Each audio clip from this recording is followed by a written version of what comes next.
दोस्तों क्या आप इन सभी की इंग्लिश बना सकते हैं? आ जाया करो, खा लिया करो, उसे मत बुलाया करो, समझा करो, ऐसा मत करो, ऐसे ही करूंगा, करो तो सही। तुम्हारा क्या कराया है ये? मैंने क्या किया है? सही से करो। अब देखिए अलग अलग सिचुएशंस में ये सेंटेंसेस बोले जाते हैं और इनकी इंग्लिश बनाने बैठो ना तो समझ में नहीं आता है कि इंग्लिश बनेगी कैसे। बट डोंट वरी, आज मैं आपको इन सभी की इंग्लिश बताऊंगा, पैटर्न समझाऊंगा और पूरा कॉन्सेप्ट समझ में आ जाएगा। बिना देर की शुरुआत करते हैं वीडियो की। मेरा नाम है सरताज और आप देख रहे हैं सरताज क्लासेस।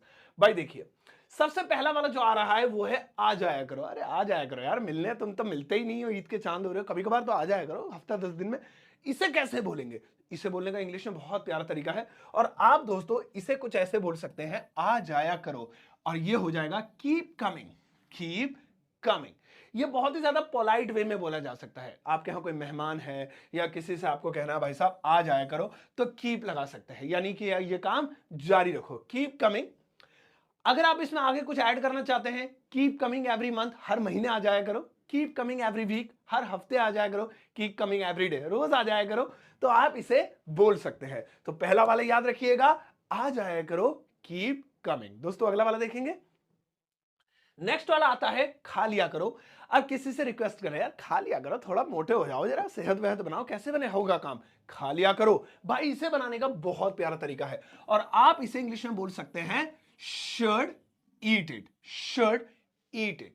अब यहां पे मैं आपको एक कमाल की बात बताऊं, अंग्रेजी दो तरह की होती है, फॉर्मल एक इनफॉर्मल। फॉर्मल मतलब बहुत किताबी इंग्लिश, बहुत ज्यादा ऑफिशियल टाइप में, जरा लिटरेचर टाइप में, ग्रामर वाली। एक होती है बेकार, बिना ग्रामर की। तो ये वो तरीका है जो घरों में नॉर्मल बोल लेते हैं, कच्ची भाषा है। ऐसे आप बोलिए शुड ईट इट, बस इतना। लेकिन आप थोड़ा सा प्रोफेशनलिज्म इसमें जोड़ना चाहते हैं तो आपको बस इसमें यू जोड़ देना है, शुड ईट इट, खा लिया करो, ऐसे ये यू जोड़ देंगे। तो किसी को भी कोई चीज सजेस्ट कर, क्योंकि देखिए शुड का प्रयोग कहां होता है? सलाह के रूप में होता है। और अगर हम इस सेंटेंस को देखें तो हम इसमें सलाह ही दे रहे हैं। वो घी नहीं खाता जी, घी नहीं खाता, अरे यार घी खा लिया करो, घी सेहत के लिए अच्छा है, थोड़ा सा बढ़िया हो जाएगा। तो ऐसे, सो शुड ईट इट या यू शुड ईट इट। चलिए आगे बढ़ते हैं। दोस्तों अगला वाला आता है उसे मत बुलाया करो। अब देखिए पहले तो सलाह दे रहा था, यहां पर थोड़ा सा गुस्से में, उसे मत बुलाया करो, मैं नहीं आऊंगा वरना। अरे उसे मत बुलाया करो, पार्टी का सत्यानाश कर देता है वो। ये बोलने का तरीका क्या है भाई? बहुत सिंपल तरीका है। इसे आप कुछ ऐसे बोल सकते हैं, not to call him, not to call him. ये देखिए नॉट टू कॉल हिम। हाँ, आप इसे एड ऑन कर सकते हैं, जैसे उसे पार्टी में मत बुलाया करो, so not to call him in the party, in the party. अब आप आगे कुछ भी अकॉर्डिंग टू यू जोड़ सकते हैं, ये एड ऑन हो गया एक। अब आप सोचेंगे डू नॉट क्यों नहीं, वो डोंट कॉल हिम लगा सकते थे, वो क्यों नहीं, वो भी लगा सकते हैं। बट जैसे कि स्टाइलिश इंग्लिश है तो आप ऐसे ही बोल सकते हैं, not to call him in the party, उसे पार्टी मत बुलाया करो, ऐसे। और अगर मैं बोलूं डोंट तो इसका मतलब है पार्टी में मत बुलाओ। बुलाया करो और बुलाओ इज अ डिफरेंट थिंग। चलिए यहां पर आप इसे ऐसे बोल सकते हैं, उसे मत बुलाया करो कहीं पे भी। अगला वाला दोस्तों आ जाता है, कहां जाता, हाँ समझा करो। मुझे लगता है कि इसकी इंग्लिश बहुत सारे लोगों को पता होगी, जिनको पता है उनका रिवीजन हो जाएगा, जिनको नहीं पता वो जरा बोर्ड पे देखेंगे। समझा करो भाई बिल्कुल सिंपल सी चीज है, आप इसे बोल सकते हैं try to understand. Try to understand, ये लीजिए। अब आप इसके साथ क्या कर सकते हैं? सेंटेंस एड ऑन कर सकते हैं। समझा करो अभी 12 बजे, try to understand it's only 12 o'clock। समझा करो यार बाहर बारिश हो रही है, मैं नहीं जाऊंगा। Try to understand it's raining outside. या फिर आप अलग अलग तरीकों से इसमें कोई भी एड ऑन डाल दीजिए और आपका सेंटेंस तैयार हो जाएगा। सो समझा करो, ट्राई टू अंडरस्टैंड। दोस्तों आगे बढ़ते हैं, नेक्स्ट वाला देखेंगे। अगला आ जाता है ऐसा मत करो। अब कोई भी कोई कोई काम कर रहा है, मान लीजिए कोई गड्ढा खोद रहा है, कोई शोर मचा रहा है या किसी ने कोई गलत बात कह दी, तो हम उसे सिर्फ ऐसे कहते हैं, ऐसा मत करो, ऐसा मत करो, यानी वो काम का नाम नहीं लेते हैं, बस इतना कहते हैं ऐसा मत करो। सुनिए, इसे बोलने का तरीका बड़ा ही प्यारा है और इसे आप कुछ इस तरीके से बोल सकते हैं, डोंट डू लाइक दैट या डोंट डू लाइक दिस। यहां पर एक फर्क जानना जरूरी है।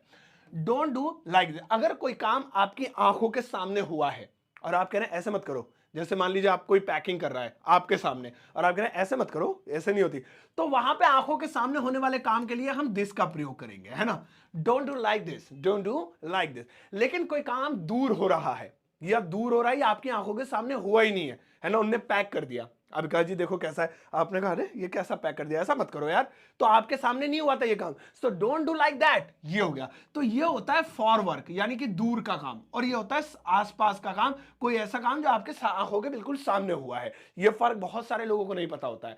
So don't do like this, don't do like that, आप बोल सकते हैं। चलिए आगे बढ़ते हैं दोस्तों। नेक्स्ट वाला आ जाता है ऐसे ही करूंगा। अभी मैं मना कर रहा था ना ऐसा मत करो, अब बंदा कह रहा है ऐसे ही करूंगा मैं तो, या फिर मैंने जो सलाह दी थी उस पर कह रहा है देखो ऐसा मत करो, ऐसे करना, हाँ जी ऐसे ही करूंगा। सुनिए इसे इंग्लिश में क्या बोलेंगे।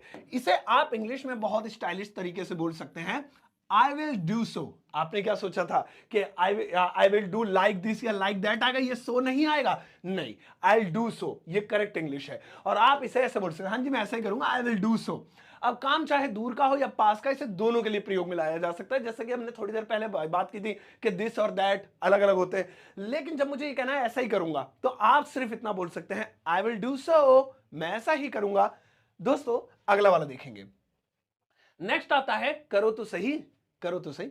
अब कोई भी काम करने में जब कोई घबराता है, झिझकता है, डरता है, तो हमसे कहते हैं भाई करो तो सही, डरो मत यार, तुम कर सकते हो। कोई भी काम होता है, लाइक सिलाई कर रहा है, कढ़ाई कर रहा है, टीवी ठीक कर रहा है, मोबाइल चला रहा है, करो तो सही। तो हम इसे इंग्लिश में, अक्सर लोग इंग्लिश सीखने आते तब भी मैं कहता हूं करो तो सही यार, तुम बोल सकते हो, तुम तो डर रहे हो। तो हम इसे इंग्लिश में बोल सकते हैं try to do it, try to do it. यहां पे मैं आपको एक बहुत अच्छी चीज बताता हूं। ये जो इट लगा है, ये इसलिए लगा है क्योंकि इसमें किसी काम के बारे में नहीं लिखा है, करो तो सही बस इतना लिखा है, यानी जो भी काम हो रहा है हम उसके लिए बोल रहे हैं, उसी को डेडिकेट है ये सेंटेंस, करो तो सही। So try to do it. लेकिन अगर हम काम का नाम ले लें, जैसे यहां पे करो को हटा दो, है ना, गाओ तो सही, गाओ तो सही, कार चलाओ तो सही, कार चलाओ तो सही, इंग्लिश बोलो तो सही, इंग्लिश बोलो तो सही, बोलो तो सही। तो हमने क्या करना है, इस इट को हटा के इनकी इंग्लिश लगा देनी है। जैसे गाओ है तो बस कुछ नहीं, सिंग लिख दो इट की जगह। जैसे कार चलाओ है तो इट की जगह drive a car, drive a car लिख दो। जैसे इंग्लिश बोलना है तो इट की जगह speak English, speak English, ENGLISH, है ना, ये हो गया। तो कैसे बोला जाएगा, गाओ तो सही, ट्राई टू सिंग, हाँ इट का ये डू और हटा देंगे, माफ कीजिएगा क्योंकि वो करने के लिए लगा हुआ था, डू और हटा देंगे।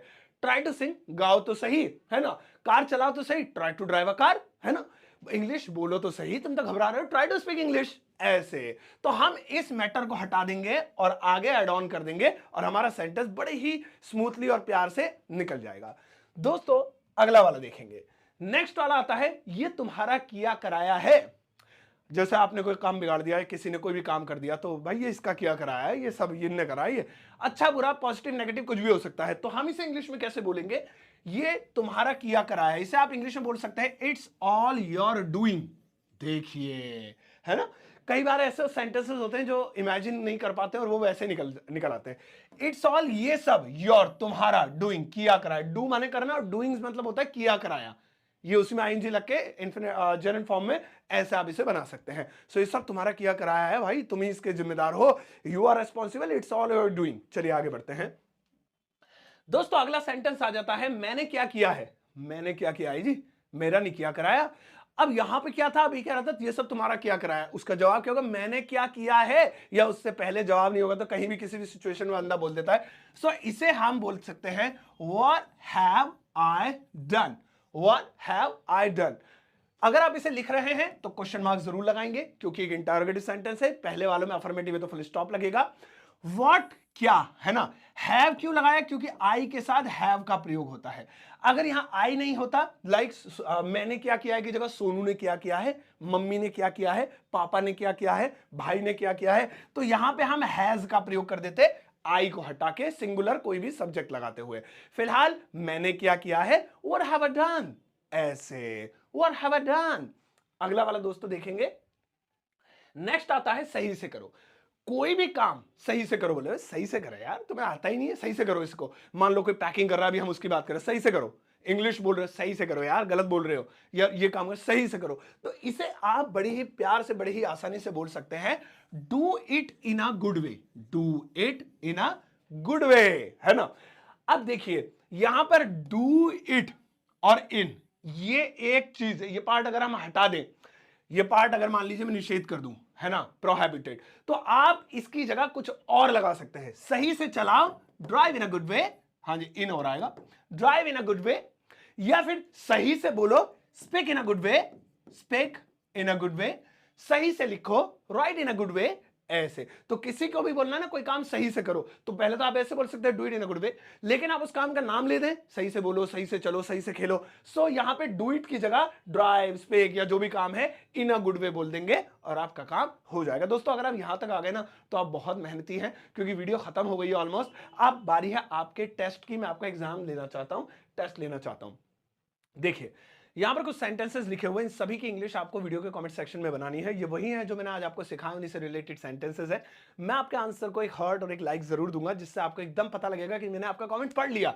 तो कितना अच्छा फील आता है कि मैं आपका कमेंट पढ़ता हूं, तो मुझे फील आता है कि कितनी दूर से स्टूडेंट कमेंट कर रहा हूं, मैं पढ़ रहा हूं। और लाइक मिलेगा तो आप भी देखोगे इतनी दूर से सर ने हमारे कमेंट को देखा। तो ये एक बढ़िया सा मतलब हमारा एक रिश्ता है। तो इसको कायम करने के लिए प्लीज इसका आंसर जरूर कमेंट सेक्शन में दीजिएगा, मैं वेट करूंगा इंग्लिश में। और हाँ, इसके अलावा आप मेरी किताब ऑर्डर कर सकते हैं, कवर पेज देख सकते हैं। ये बहुत लोगों को पसंद आ रही है, अमेजॉन और फ्लिपकार्ट पर अवेलेबल है, हिंदी में है ये, जिसमें इंग्लिश सिखाई गई है। इसको ऑर्डर कर सकते हैं घर बैठे, लिंक इसका वीडियो के डिस्क्रिप्शन बॉक्स में है, या फिर डायरेक्टली आप जा सकते हैं अमेजॉन या फ्लिपकार्ट पर और वहां पर सर्च कीजिए मेरा नाम सरताज सर या सरताज क्लासेस या सरताज सर की बुक, कोई भी कीवर्ड जिसमें मेरा नाम आता हो, आपको ये किताब मिल जाएगी। पहचान लेना, कवर पेज पे मेरा ही फोटो लगा हुआ है। और डाउनलोड कर लीजिए मेरा एप्लीकेशन ग्रामर वाला, जिसपे बहुत सारा फ्री मटेरियल अवेलेबल है, आप ही का इंतजार कर रहा है। अब जाओ इस वीडियो को सबके साथ शेयर करना, और जाते जाते एक प्यारा सा, एक नन्ना मुन्ना चुन्ना पुन्ना सा लाइक देकर जाना।